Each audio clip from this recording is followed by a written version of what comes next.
All right, today we are diving into a concept that is secretly pulling the strings behind everything from your job to your insurance policy.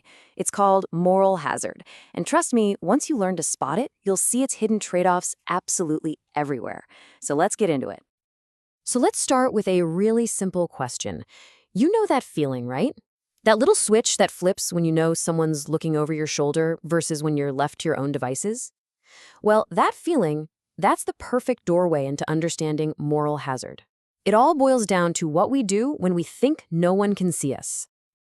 Now, before we get any deeper, we need to clear something up. It's really easy to confuse moral hazard with its close cousin, adverse selection. Adverse selection is all about hidden information. Think about an insurance company that doesn't know if you're a safe driver or a total daredevil before they sell you a policy. But that's a story for another day. What we're talking about today is moral hazard, and that is all about hidden action. The problem isn't, I don't know who you are, it's, I can't see what you're doing. So here it is, the official definition. Moral hazard is what happens when one person in a deal starts to act a little differently, maybe a bit riskier, because they know they're protected from the consequences. You know, if you get the full coverage, zero deductible insurance on a rental car, you might not be quite as worried about getting a door ding as you would be with your own car.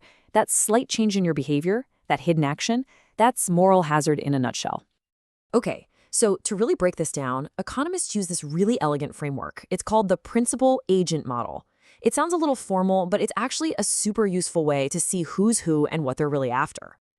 In this model, you've got two key players. First up, you have the principal. Now, this is the person who designs the contract. So think of a landowner, your boss at work, or an insurance company.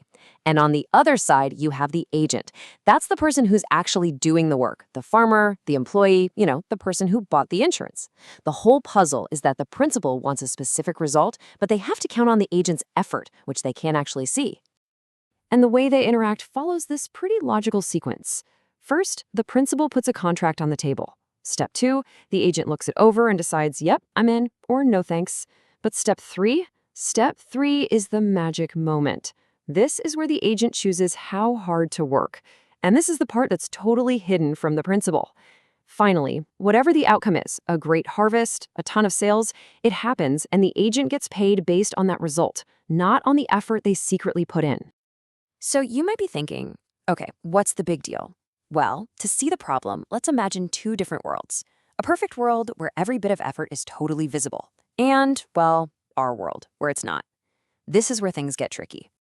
In what economists call a first best world, the principal is basically psychic. They can see exactly how hard the agent is working. If a worker is slacking off, the boss knows instantly. In a world like that, contracts can be super simple. A fixed salary works perfectly because you can just tell someone, hey, work hard or you're fired. But that's not the world we live in, is it? We live in a second best world, where the principal only sees the final score. And that result could be because of incredible effort, or laziness, or just dumb luck. And that means the contract has to get a lot more creative to encourage that hidden effort. This leads us straight to the first golden rule for writing a contract that can handle moral hazard. The fancy term is the incentive compatibility constraint, but all it really means is this. You have to make the reward for working hard bigger than the pain of doing the work, right? If it's not worth the sweat, why would anyone even bother? And the second rule is just as crucial. It's called the participation constraint. This is even simpler. The deal just has to be good enough for the agent to sign up in the first place. The contract has to be at least as good as their next best option, or they'll just walk away. It's common sense, really. So any contract that's going to work has to clear both of these hurdles. And all of this, the hidden actions, the rules for contracts, it all builds to this one central conflict. This is the absolute core of the moral hazard problem, this constant tug of war between giving someone an incentive to work hard and giving them insurance against risk. This quote just says it all, perfectly. If you want to really motivate someone, you tie their pay to their performance. But the minute you do that, you're also making their paycheck unpredictable. You're exposing them to risk. A salesperson who works only on commission, that is a massive incentive to sell, but it's also a terrifyingly unstable way to pay your rent. And navigating that tension is what this is all about. So let's look at one end of the spectrum. Imagine a totally fixed salary. For the agent, the risk is super low. They get the exact same paycheck every single month, no matter what happens. But what does that do for their motivation to go the extra mile? It's also super low. This is what we'd call the full insurance option. It's safe, but it's not exactly inspiring. Okay, now let's swing the pendulum all the way to the other side. Picture a farmer who rents land for a flat fee and gets to keep every single dollar of profit from the crops. Their risk is through the roof. A bad drought could wipe them out completely. But what about their incentive to work as hard as humanly possible? It's maxed out. This is the full incentive option. It's incredibly motivating, but also incredibly risky. So, if the extremes of full insurance and full incentive both have these massive flaws, what on earth do we do in the real world? Well, we don't pick one. We try to find a smart balance right in the middle. And you see these compromises everywhere you look. In farming, you see sharecropping, where the landowner and farmer split the harvest. In your health insurance, you see deductibles and copays, which make you share a little bit of the financial risk. And of course, in so many jobs, you see a base salary plus a performance bonus or commission. All of these are just clever ways of trying to solve that same core trade-off. Sharecropping is probably the most classic example of finding that sweet spot.